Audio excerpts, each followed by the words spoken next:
Hello and welcome to the Jumpstart podcast with Jeffalytics. I'm your host, Jeff Sauer. Today is our 6th episode, and we're going to be talking with international SEO sensation Aleyda Solis, who is the founder of Aranti. I'm recording the introduction to this episode from Minnesota, where I'll be teaching for the next few weeks. We recorded this episode while I was in Italy, and I can still picture it now. I was sitting in my bed in an Airbnb house, and there I was talking to Aleyda, clear as day. I was just amazed by the quality of our connection and how close it seemed. It seemed like we were just sitting there talking in person. The funny thing is that now I'm recording this introduction from another location and actually recording on a bed because that's one of the most soundproof places you can be. And so when you're on the road all the time, you have to make up your own studios. The glorious life of a digital nomad. All right, now we're going to get to Aleyda in a little bit here, but I just wanted to give a word from our unofficial sponsor. So do you love the idea of email marketing, but you think that most emails are stuck in the Stone Age? Would you use email marketing more often if you could segment your lists and use an interface that just makes sense? That's exactly how I felt about emails for years. Then I moved my entire operation over to ConvertKit this weekend, and I fell in love. With ConvertKit, you can build emails with powerful segmentation needs. It's like using Google Analytics custom segments for your emails. And so only after a few days, I'm already hooked, and I love the ability and the possibilities for segmenting my list. So if you're interested in learning more, go to jeffalytics.com/ConvertKit. And this is an affiliate link. So I'm actually, if you sign up for it, I get a small commission, and it helps the lights stay on at Sauer One Studios. So if you are interested in learning about it, go ahead and use my link, or just go to convertkit.com. Either way is fine. And the last thing before we get to our main event, I just wanted to plug the reviews on iTunes again. It seems like you guys have taken some time off from reviewing. I haven't had a few reviews in a while. Would love to get your reviews because that is how people are going to discover this podcast. So please do leave a review in some platform just in order to help us out. So now let's get to our interview with Aleyda Solis. So as we were talking together, I couldn't help but think about how similar our stories were. From the opportunity to build websites in college and actually have a full-time job building websites to both taking the plunge into entrepreneurship, I've really admired Aleyda as she's developed a great career as a digital marketer, and I want you to learn from her as well. So learn how she was able to make it this far, the advice she has for new marketers, and some other things that she is saying about her career in digital marketing. So let's hear it from Aleyda. Go to jeffalytics.com/Aleyda for show notes. Okay, we're here today with Aleyda Solis. Aleyda, thanks for joining us on the podcast. Thank you very much for the opportunity, Jeff. I'm very, very excited and thankful to be here today. Yeah, I'm excited to hear your story. We've talked a little bit offline about this and shared a little bit about how you got to where you are, but I want to make sure that all the listeners can hear it as well. And I think it's going to be an inspiring journey. So I'm looking forward to hearing what you have to say. So let's start off with a question. And the first one that I like to ask is, what is the first time you remember that you got people interested in what you have to say? Whether it's marketing a product or selling something or just listening when you have something to say. It's very weird because I had a previous career before I entered into SEO. So I studied systems engineering. So I come from a technical background. At some point, a front-end developer, I have no patience. So I'm probably not the best developer in the world, sadly. So when I realized that, I got jobs much more going into web marketing, online marketing, designing, and not only developing the website.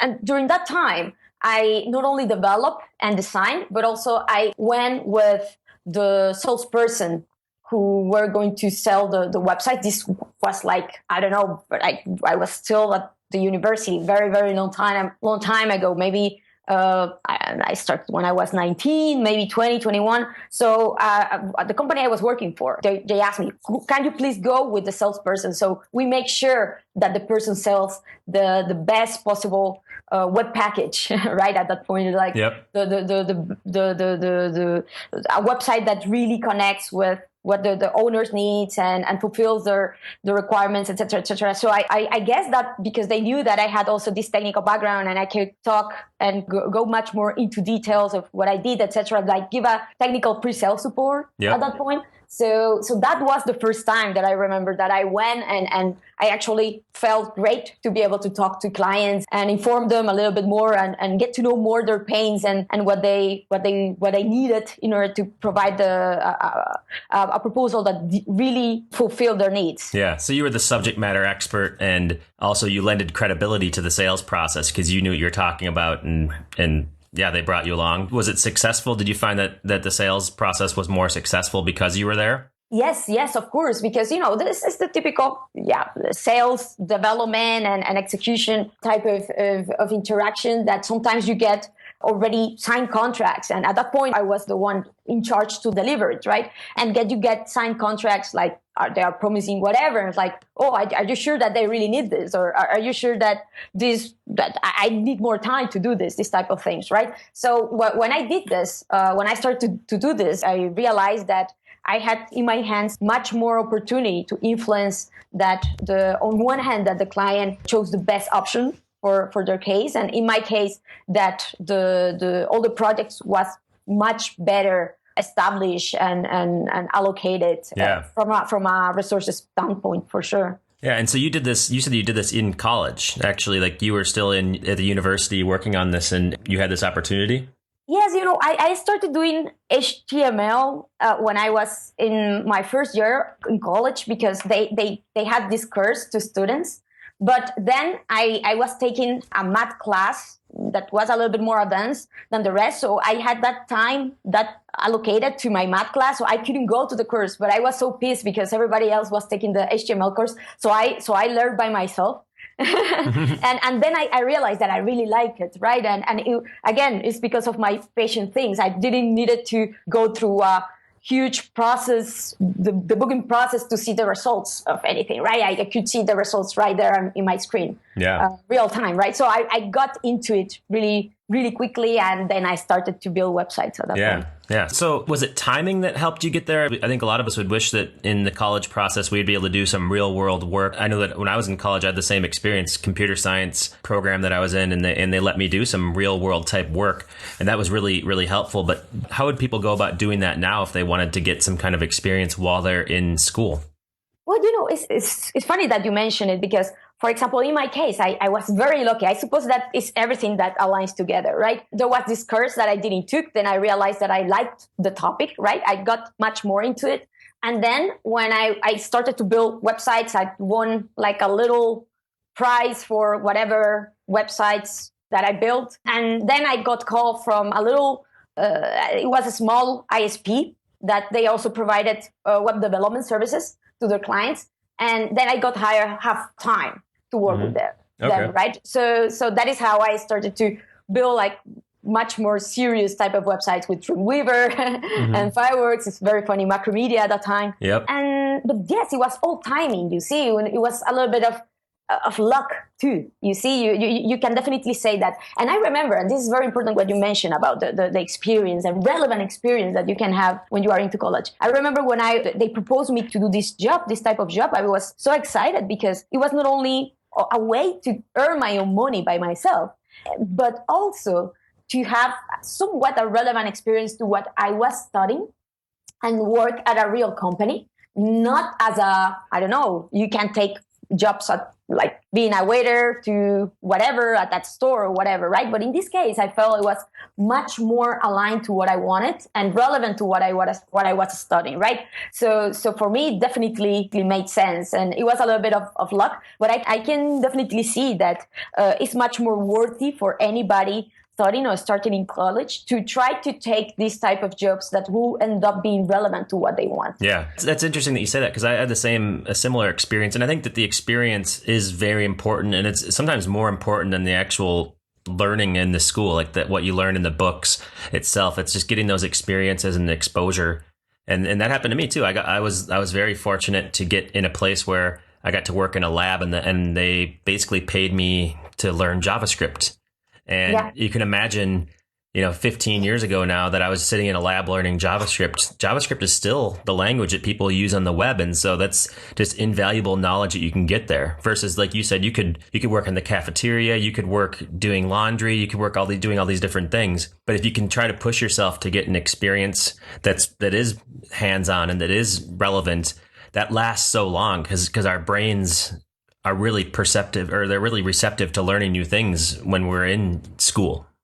Yeah, completely. And the thing is that at that point, now that I look back, right, I remember that at some point after that first job, I got like an offer to take a bigger job. So that was full time. So it was crazy for me, like since I was in third year until my fifth year of university, because I really worked full time. Like I went to work at 8 a.m. and I went out at 5 or so, and my classes started from 6 to 9 p.m. Mm-hmm. So now I look back and it's like, oh, that was a crazy, how could I do it, right? And I still needed to study, and I actually had a good time. And I don't think that I was definitely not a party animal, but I did went to parties and things like that, right? So, you have so much more energy at that point, I think. Yeah. so it's about, being a little bit more disciplined and trying to allocate and balance things well, I guess. Yeah. Yeah. And so you said that you won an award. What was it called? Like, what type of award was it? Oh, it was just like a competition. Okay. All the people who took the course at the university, the HTML course, they had this competition to see which one had, learned better, been able to create the best website. Okay. And like anybody in the university could do it. I mean, it was open to anybody. So I did it and I won. So it was funny because everybody was like, but she didn't even took the course. So yes, it was funny. It was nice. Yeah, that's funny. And so basically it sounds like in university and while you're there, you were on a path. You're like, when you graduate, you knew that you were going to go into the web, and really probably from a development standpoint. How did that play out in the actual career path? When did marketing factor into this? It's funny because that was a little bit of coincidence, to say something, when I started to do web things at the beginning. But then I thought, it's like, this has been pretty coincidental, right? Maybe. And because I was studying systems engineering, I need to test a little bit of more of the technical grounds and see if I am more worthy there, or if something that I love more at some point now, once that I start doing it. And then so for a while after doing web design, web development, I went and switched a little bit for a year and a half, 2 years, to give support. I was actually a support person for a company. I installed 50 my computers with Exchange and configured them to connect with a Windows domain in a big company, things like that. And then I realized, no, I really, really like the web part, the web stuff. Also at that point, you could already see that there was much more coming up. I remember that at that point also Flash started to come and things that require much more much more attractive. And you could see that it was definitely evolving. So there was a point that I switched back again to web development, but in a much more formal way. And also with the knowledge that I had gained, I was already getting my fifth year of university, things like that. So my approach was much more different, much more formal and serious, you could say. Yes. And then when I started working as a web development person as newspaper site, that at that point they were like acknowledging that, okay, web is the way to go. We need to switch and start like publishing our stories in the web and trying to reorganize the way we work to be able to publish on the web, etc. So it was a really nice experience because it was a big company, like already well-established traditional processes, and they wanted to go on the web. So at that point, when I was doing that, there was all this conversation around how can we, if we are going to move all the stories, all the content on the web, how we can profit from that. Yep. How can we leverage the ads that we already have? They already had a little bit of AdWords at that point, but they wanted like a real strategy. So, and because again, it was a little bit of a coincidence. I was there at that point. I started to investigate more. And then I learned about SEO, how they could leverage SEO, how they could do many other type of online marketing strategies to be able to support the rather new but stronger now web presence. Yeah. So basically, just because you were involved with the web, and I remember there was a time back in the early 2000s or so, mid 2000s, where that was what happened. If you were anyone involved with the website, it used to be that you were an IT person, right? Or whatever they'd call it. You were part of the IT team and doing that stuff. And then at some point, you were part of the marketing team. or, for a lot of people, like instead of just because you were around the website and surrounding it, the questions that businesses started to ask they were less focused on let's get a website up there and more focused on how do we make money off this website? How do we take things to the next level because of this website? Completely. And it's funny that you mentioned it, because I remember when I was working at this newspaper, the thing was that there was already the very traditional, well-established IT department, and they wanted the control of the web, of course, and everything that happened on the web to make sure that everything worked well, et cetera, et cetera. And then you had like the marketing department, but was much more focused on traditional sales and publicity. And then there was like the editorial department with all of the journalists, etc. So there was already like the typical, not fights, but, like debates of, this new web area, where should it be? And these activities, they are doing technical things, but they need to understand what we are doing from an editorial perspective. And then the salespeople, but we need to be able to sell well what they create, or what they enable. So they need to be on the road. So this type of conversations, like, it's crazy, but at that point, they were like the typical thing to happen. Yeah, for sure. And as a result of that experience, when they sort of put you into marketing or made you at least have some more accountabilities around the marketing aspect, was it a transition that you said, I know this is going to be my career path, or did you like the development piece still, and were you hesitant to move into marketing? At that point, I knew that I wanted more, and I could see that there was much more out there. So what I did was, I started to read more about AdWords. At that point, it was the easier thing, because there was already all this documentation around it. Even if it was so long ago, I remember that I could read like entire guides already, right? Yep. And created my first project in AdWords just to test it. And around that time too, I realized that I wanted to get much more in online marketing, e-commerce, whatever you will call it. So I enrolled myself in an e-commerce master, and that master was 1 year. They gave you the flexibility to do it online.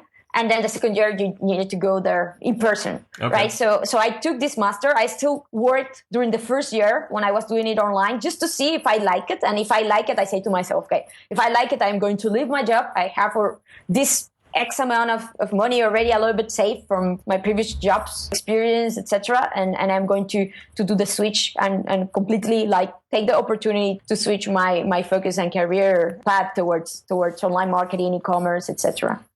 Great. And so then you landed a position there, and how did that go? Is it what you expected it to be, or did you have some tough lessons you had to learn, or how was the transition then? It's funny that you mentioned, because actually I studied the master. I went to Salamanca. It's like a school town in Spain. I actually, I am originally from Nicaragua. So all this that I am telling you about before was in Nicaragua, in my home country. Okay. So I had to go to Salamanca. I went to Salamanca, settled there. And then when I was there taking my e-commerce master, I realized that it was much more technical than I had realized that second year. I mean, they made us like develop again, like how to develop project with Eclipse, for example, things like that. Mm-hmm. So I started to research about potential jobs that could, again, make me a little bit more extra money and to support myself, and that were more into the lines of what I was studying. And then I landed with a job at a small online marketing agency in Salamanca, Internet Advantage. So they gave me the first opportunity, actually, to first manage a network of websites, to do everything from content to advertising, affiliates, SEO, everything a little bit. And then once that I started there, after a few months, it became like very evident for me that the way to go for me, and also a way to leverage my more technical knowledge, and also do much more marketing that I really enjoy, was doing SEO. Okay. Because I could balance both. I enjoyed both. And they gave me the opportunity to do that, to switch my career, to say something, into SEO. That's an interesting way to go about things. That I didn't realize that you were in school I remember you told me that you're from Nicaragua and that you were based there. And then I've known you in your years that you've been in Spain. And so has location been an important aspect to this? Would you say that moving to go to university in Spain, was that a really impactful part of this? Or could you have continued on in Nicaragua? Oh my God, it's the best decision that I have ever taken in my life. That's very simple like that. For me, it's actually very sad because where you are born or where you are based, I really believe it shouldn't be a factor for your success or for you to be able to learn something. And it's less and less right now with so many options with online education and also remote work, right? Remote jobs. So that is great. And it still needs to evolve much more, of course, definitely. But there's much more room right now than what it was like 10 years ago, for sure. So definitely for me was a complete change of not only mindset towards much more mature ecosystem in general, but that it's like if you are advancing like years ahead, things like that. Because right now, for example, I was telling you before, right now, if I gave a conference last month in Colombia, and then the month before I went to Santiago to Chile also to give a conference. And even if Colombia and Chile are one of the top markets in Latin America, from an SEO perspective or online marketing perspective, they are easily 5 years behind than what I see in Europe, for example. Mm-hmm. So yes, for me, it was a huge advantage to be able to come here, learn directly from people who were already doing it, who have been already very successful in online marketing. The thing is, like, Internet Advantage is still owned by someone who had huge success with their Spanish courses. This, like, Rene, my boss at the time, he was also the owner of the biggest Spanish school in the world. Like, it was like a chain of Spanish schools, and the way that he used the web to get registrations and students for his courses. So he had already like seen the success of the web and see how he could earn a lot because of the web. And so when he sold his school, he started his online marketing consulting because of that. Indeed. So it was really nice because I actually got to see and be able to learn from people who have been already hugely successful on the web. Yeah. Location's a really interesting thing. About half the people that I interview say that location didn't factor into it, and the other half say, it factored into it significantly. And what I've started to come to the conclusion is that it's who you surround yourself with. And that can be physically in a location, being in Spain or being somewhere physically, but it also is just surrounding yourself with like-minded people and successful people. And so that's the interesting piece about your former boss. Obviously, if he was already successful once, the chances of continued success are usually much higher. And so you get to learn from somebody who's done this before. And that's really important as well. So I think it's those two things combined that really helps. Completely, and I completely agree. For example, in my case right now, I am right now based in Madrid. My clients are from anywhere in the world, right? So I could right now live here in Madrid, that is a big city, the capital in Spain, or I could live, if I wanted, in London, much more bigger city. The cost will be much higher, the weather not so nice. Maybe I will be able to give to a little bit more meetups, local meetups, things like that. But the reality is that because I travel a lot, I go to many conferences, I do a lot of networking when I go to conferences. I also the cost for me to travel right now is rather cheap. So I even if I am not asked to speak somewhere, if there's something that is interesting to me and there is a conference or meetup or whatever around that, I go directly. So for me right now, maybe the impact of being somewhere specific will be a lot less than what it was for me to be there at that point. Yep. But because I surround myself again in other ways, not because I physically live somewhere, but because I am able to travel a lot and be able to network with a lot of different type of people and people who are, yes, again, successful in what they do and are successful in online marketing and in my own industry, etc. So indeed, location right now has far less impact, I would say. Well, I agree with what you're saying. And that's actually how we met, right? We met each other in Munich earlier this year. And even though we had talked online, we strengthened our relationship in a place that neither of us live. And it just happened to be, for a conference. And so that's how a lot of my relationships in this industry have been formed as well. Is sort of just indeed. Going to centralized places where people are going to be. I don't go up to people and say, let's form a relationship. You sort of you have a conversation, right? You talk and then you see if where things lead. And you and I hit it off immediately. That was really cool. And we could have talked to each other on Twitter or via email for a couple years before we got as much progress as we had for that little bit of time we met in person.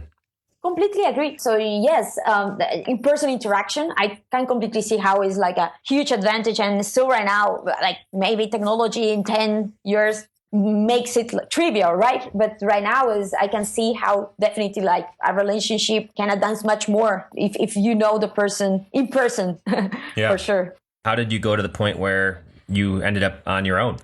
Yes, I stayed there for a while because I was learning so much, and I had the opportunity to do a little bit of social media too, not only SEO, etc. But I could see that the one thing that I enjoyed the most was SEO. So after a while, I was almost 4 years, 3 years and a half, 4 years there. I was offered this position in Madrid, an in-house position. So I wanted to also have the opportunity to move in-house to see how things were different, to be able to focus much more and go much more deeper into one specific project. So I came to Madrid to work at QDQ, which was this like sort of Yellow Pages company. It was a Yellow Page company. Actually was a part of Pajon, which is the Yellow Page group in France. So they were at that point already making the switch to online of their whole operations. They had just gotten rid of the paper, right? And they wanted to start providing online marketing services to small businesses. So this is how a lot of these companies evolved, right? Or expanded after the paper died. They started to become online marketing providers for small businesses. So I helped them to on one hand, optimize their own presence and help them also to establish much more the presence for their own clients. And then after a while, I'll also continue. I left that for another company that was at that point very big in Spain and also in many countries in Europe and Latin America, which is Vodaclick, which is a weddings website. Very big wedding website. Okay. And then at that point, I entered to the company to try to help them regain leadership because they had lost a lot of leadership because of organic search, because they didn't want to publish information for free. Like they had this already oldish business model, so they only publish the wedding providers that pay them. So they already had a lot of competitors, especially one who was very strong, who were listing all type of companies in all these countries where they had presence that were potential wedding providers. So at the end of the day, they had this super huge organic search positive trend of growth because they were able to rank for a lot of keywords, permutations of any provider by any location really easily because they had listings for everything, right? So it was a really nice experience at that point because I really got much more into it and also from a business perspective to make cases and arguments and to show how listing, for example, information for free also was viable. That how it was not, and at this point you realize doing SEO also, if you are especially in-house and with companies that are much more advanced and are much more complex, and they allow you to influence the way it works, the business model and how they operate. So at that point for me, it was like, look, you are losing so much because you are not willing to publish all this information, right? Because it's information that will potentially attract so much organic search traffic, free traffic for you, and from that standpoint, because you already have it, but you are not willing to publish it, right? So it was nice. It was a different type of experience and much more aligned of what they could do and they were doing and advancing. So it was nice for me also to have this type of in-house experience. After a while, I left and I worked for a Forex company, and this was actually my first remote work experience. So this was a Forex company that was originally, and the main company was in Russia, in Moscow. And they already had a little bit of a presence in the US, and they wanted to push their presence in Europe. So they wanted someone who was an SEO specialist with experience. So they hired me, someone who was also multilingual and who was able to manage SEO processes across different countries. So my previous experiences in-house and also at the agency had given me this multilingual international type of SEO experience. So this is how I landed this job. And this was amazing because this was the first time that I was working from Madrid, but my boss at the time was working from Berlin.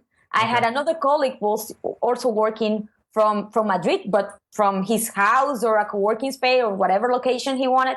And then I had another colleague working in affiliates, in this case, from Estonia. Okay. And from time to time, like every 2 months or so, we went to had like physical meetups and meetings whether in Montenegro, because they had like a presence in Montenegro, or in Moscow, or anywhere we decided. So it was my first remote experience, and it was really nice because the whole team was like that. We were distributed, and it was of course the sector Forex currency exchange is very competitive, but it was great for me because I had the opportunity to learn so much about it, also to be able to do things that were very aggressive, needed to be really aggressive. Yeah. And on the other hand, was also my first interaction with this type of work setting, right? Yeah, the remote work setting, yeah. And so in my mind and externally, it seems like you've developed a niche in being an expert in international SEO. So was it during this time that you positioned yourself that way? Did you actively position yourself that way, or is it just the projects you had that said, hey, I know international SEO really well? Yeah, you know what? The thing is that it's funny because when I was still working at the agency in SEO, most of the clients in the agencies were clients from the travel and education sector. So a lot of these websites were multilingual or multi-country. Yep. So this is how I started my experience in international. And then it got just bigger when I was working for the wedding website as an in-house SEO, because they had presence in Mexico, in Brazil, in Poland, in Portugal, in Italy, not only in Spain. Yep. So I had to manage all this, again, multi-country. Yep. So little by little, I specialized much, much more into that. At some point, I already had a lot of experience with these multilingual type of projects. And so people started to look for me because of them. And also because and this is funny, but in Spain, not all SEOs speak English or are fluent in English. Mm-hmm. There are really, really good SEOs here. But sadly, not all of them are bilingual or fluent or even speak a little bit of English or are willing to do it, right? So in my case, I am.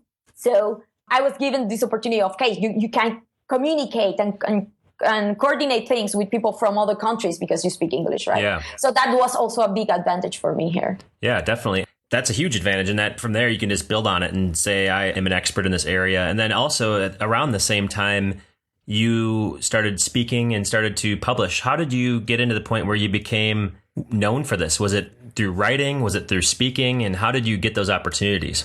So the thing is that since, of course, I was in Spain, especially when I came from Salamanca to Madrid, and I already had, for example, more or less like 4 years experience in SEO, things like that.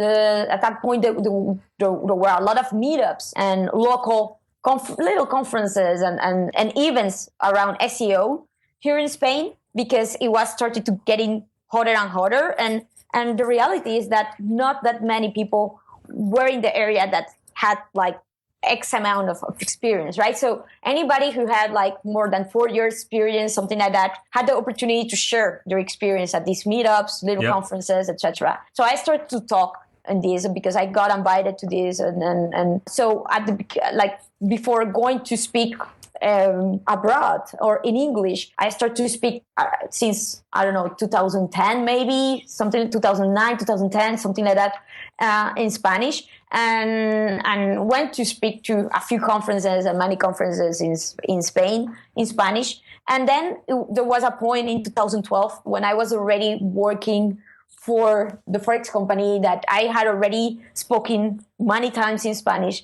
that I realized I would like to speak abroad too. And I saw these international events. In fact, in 2007, I had the opportunity to go to SES in Miami. Mm-hmm. So that was my first international event that I went as an attendee. And then again, I when I was working at the wedding website, I went as an attendee to Search Love again in London. So I had the opportunity to go to a few international events. And then I realized, look, I am already doing this in Spanish. And then I realized I have a lot to share. You know, I see the type of content that is shared at these conferences. I will be able to share things like that are at the same level, same type of experience or as much experience, but from another perspective. So I remembered that I pitched to speak to SMX London in 2012. So that was my like the first event that I went and I spoke internationally in English in 2012. Okay. And after that, it was a bit of a coincidence because there was a Mozcon in Spain going on in Barcelona in 2011, at the end of 2011, where I was given the opportunity to speak, but in Spanish. Okay. But then it was Ran and also Jen who saw me speaking in Spanish, and they invited me to speak in English at Mozcon 2012. Wow. So yes, it was a huge, for me, imagine, I had just the experience to speak in English in London before, and then go to Moscow with so many, like almost 1,000 attendees speaking English. So that was huge. Not necessarily because of the content or speaking itself, but to be able to speak in another language that is not yours. Oh, yes. I can imagine that's really scary. That's a huge stage too, to be able to do that. And that was actually the first time I was introduced to you. I was at that Mozcon actually, so I was one of the attendees there, and I saw you on stage, and I was like, I should get to know her. So sort of cool how that all works. And I didn't know that story about them plucking you out of the crowd actually in Spain. That's really sort of a cool way to do things. And it just proves that networking and doing things in your local market as much as possible, putting yourself out there, it leads to other opportunities. And that's completely. Yes, definitely. I am a big believer in that. Yeah. Yeah, absolutely. And so you've sort of gone through this and became known internationally, and now you're at the point where you have your own business. And so how is that factored into this? How did you know that you wanted to have your own business and that you wanted to take that route? Yes, you know what? The thing is that in my last couple of jobs, I realized that a lot of my work had to do with handling business at the end of the day, being able to sell well, to define well the projects, to give a lot of support to when the project was established with the clients. And also that at the end of the day, people came to look for the services because of me.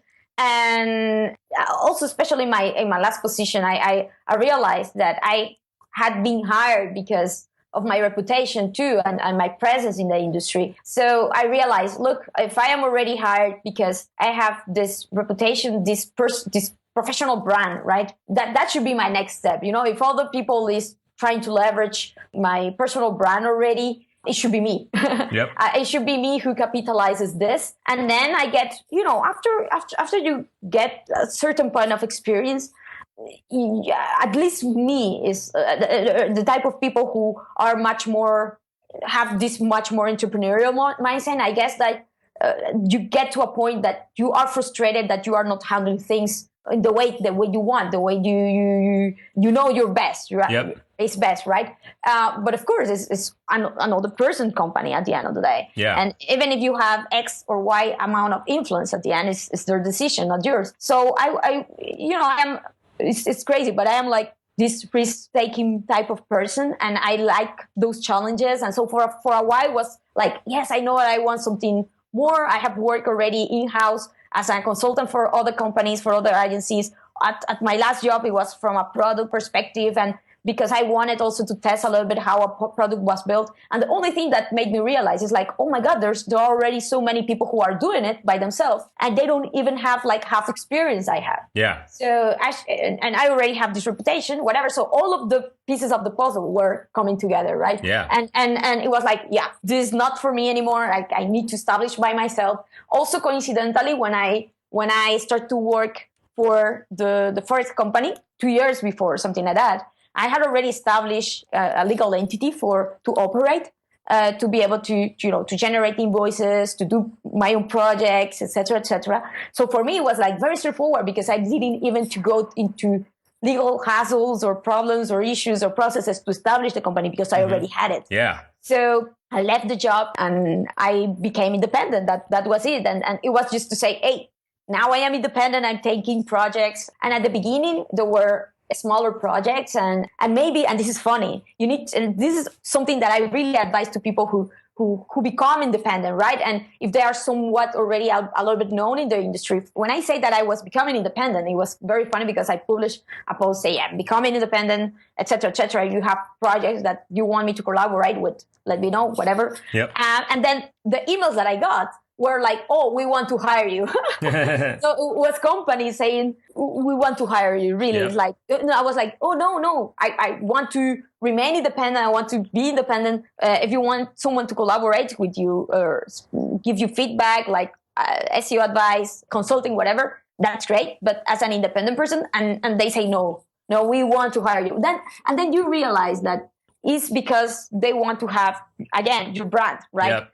So that made me realize at that point, like, yes, I am in the good path. This is a signal that I am taking the right decision. Definitely.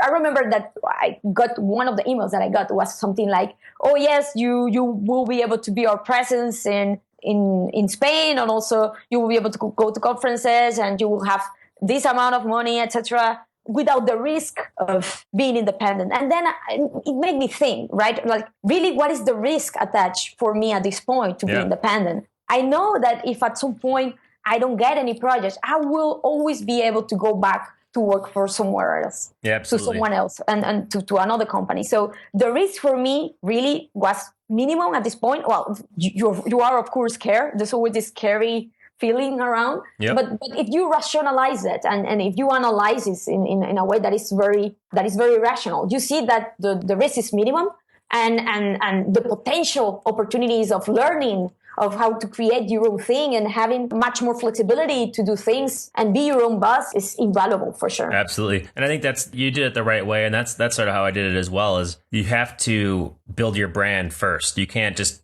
go out on your own and expect that things are going to work out. Because if you don't have contacts, if you don't have people who are knocking down your door trying to work with you, then it does get difficult to succeed or to have the projects. And so I think the biggest thing is establish that network, establish these things while you have stability, establish a little bit of a runway, a safety net too, with money, so that you're not just winging it entirely. And then you can make a pretty calculated decision to go out on your own. And it's not as everything's a risk, right? It's much riskier than having a traditional 9-to-5 job, but it's not exactly as risky if you've done this diligence and if you've done the process there.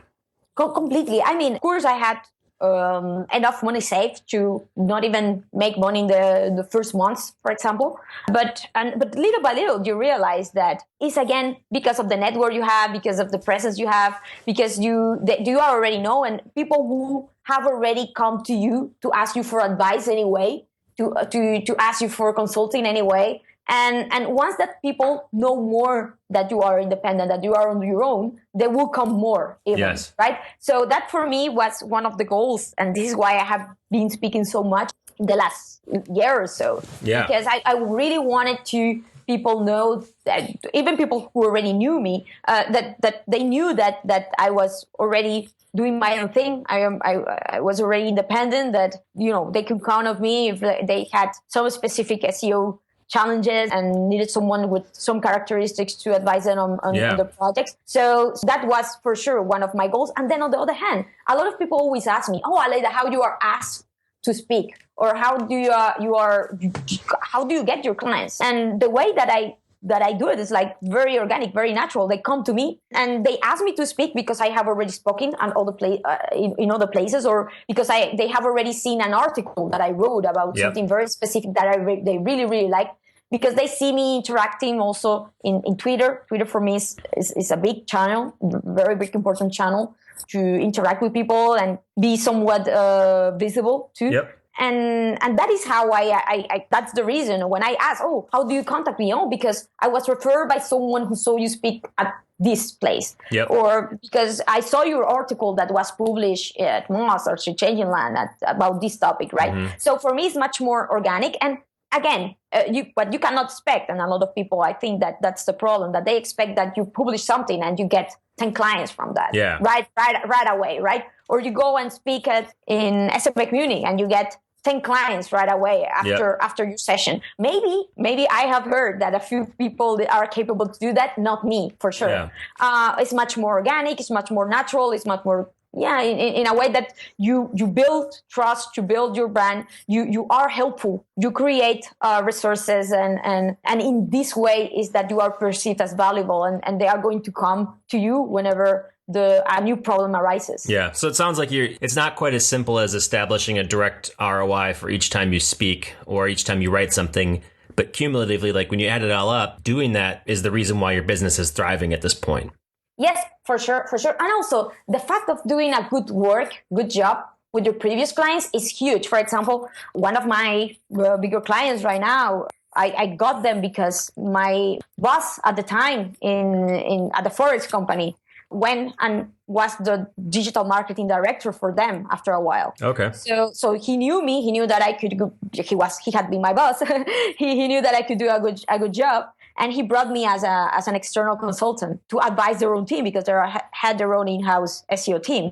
So it's also doing a good job that you are going to get these new opportunities. So and these are the best clients because I mean you already have the best possible salesperson for you. Yep. that are your current clients for sure. Yeah, referrals and relationships are really important, as well as putting yourself out there and becoming top of mind when somebody's looking for services. So how has your company grown since you've done it? Have you grown? Is it just you? Do you have employees? Is it going well? How's everything going with the business?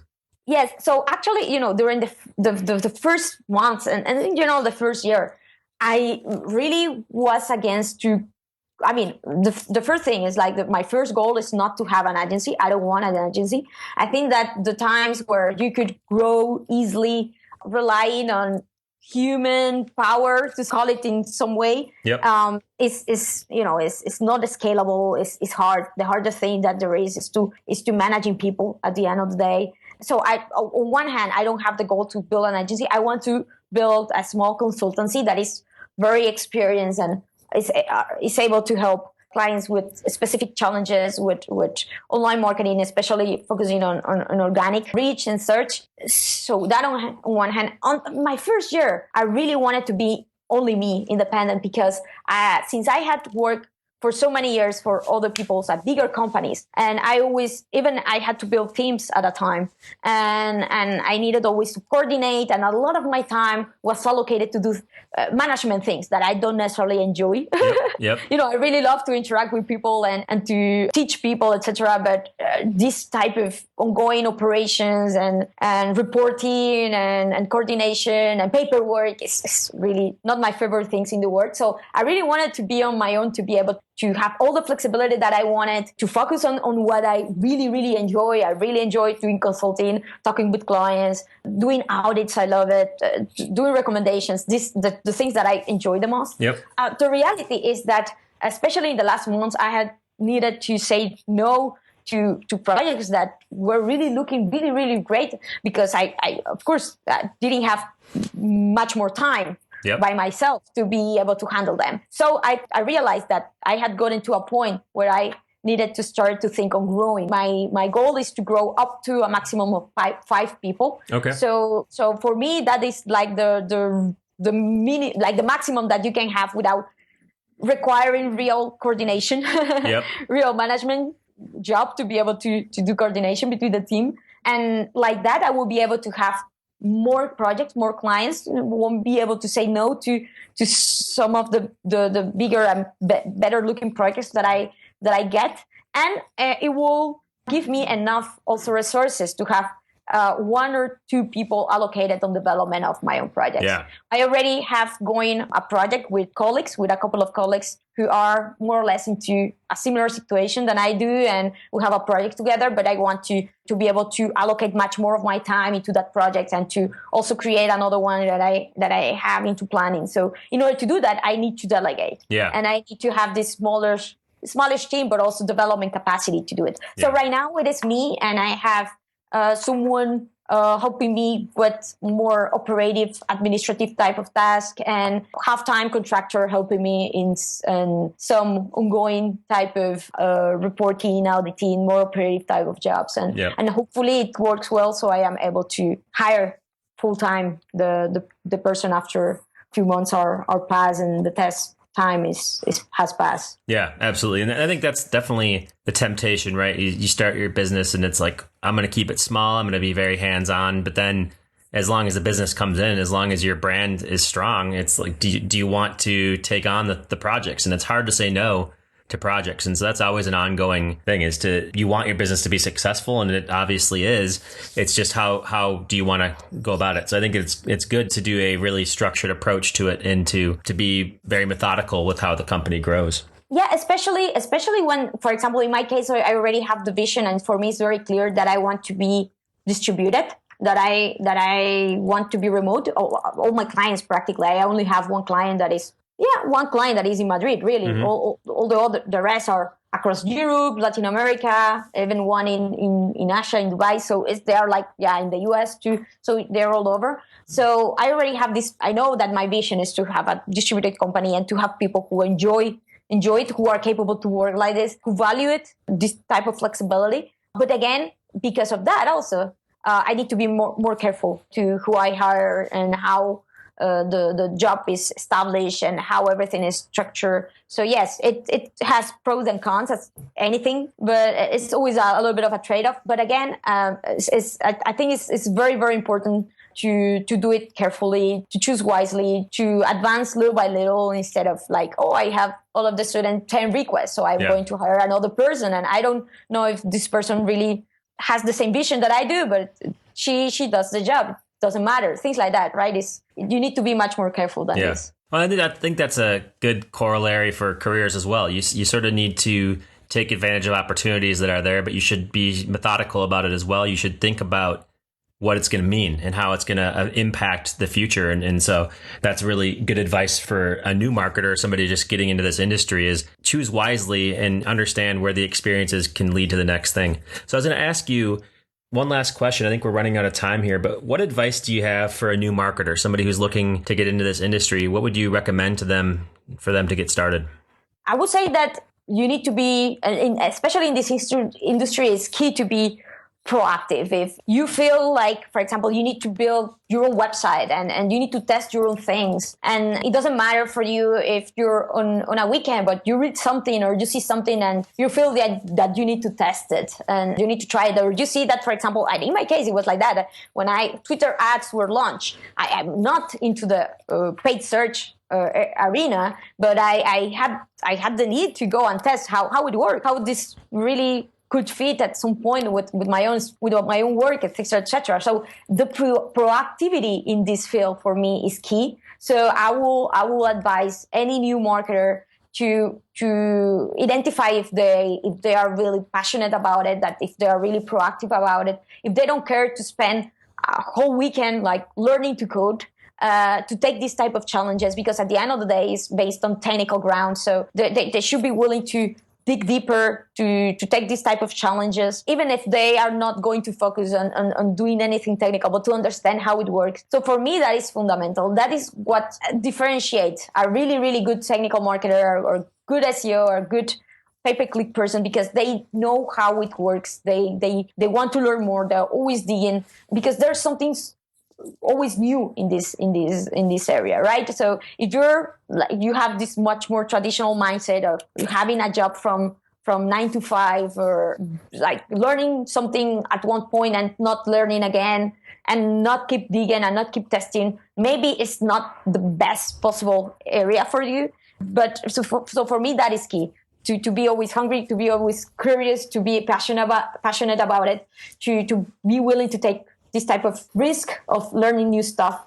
For me, that is fundamental. Yeah. And if I don't see it, and I also teach here at courses, and I always tell them, look, do you really feel that if you want to spend your life doing this, and that this will lead to you to find something also bigger or more challenging or more attractive for you to pursue?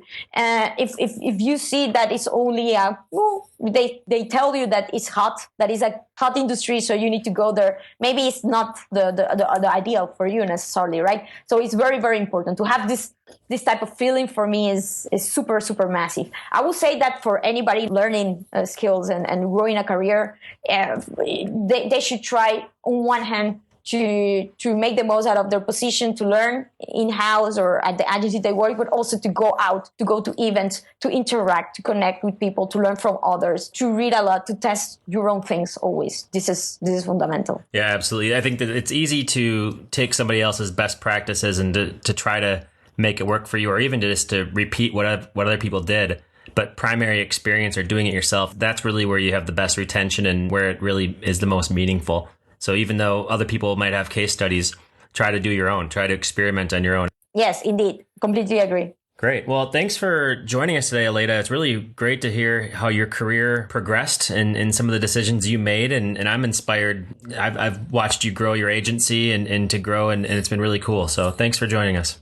Thank you very much, Jeff, for the opportunity. I really, really appreciate it. And please, whoever who listens to this podcast, if you have any other question or want to connect, just let me know. Twitter, for example, I am at Aleyda, and I'm willing to share advice or to exchange point of view. That would be great. Excellent. Well, I'll put all your contact information in the show notes so people can go and check you out, learn more about you. And yeah, it'd be great if we could all connect online. So thanks for joining us today, Aleyda. That's great. Thank you very much, Jeff. Well, that was awesome.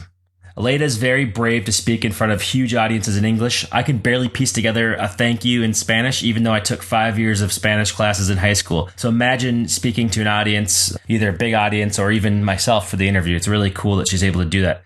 Aleyda's awesome. Every time I get a chance to talk with her, I feel like I'm a better marketer and entrepreneur. She has this energy about her and this excitement and enthusiasm that gets me excited as well. And it's really nice to be able to know people like that. And I'm hoping that you got some of the wisdom as well. And hopefully the contagiousness of her personality and her passion for this comes through. And the cool thing is that she actually is a really busy person, but she even offered you at the end. She said, reach out to me on Twitter, ask questions, and if you have, I want to help out. And so it's really cool that she offered to do that. Most people don't make that type of offer. And so maybe if you're stuck with something or if you have some questions, she's a good person to know and to talk to. So it's all about making the marketing world a better place. And Aleyda does that. And I'm really proud to have gotten to know her over the last year or so. To view our show notes for this episode, visit jeffalytics.com/Aleyda, and we will see you next week.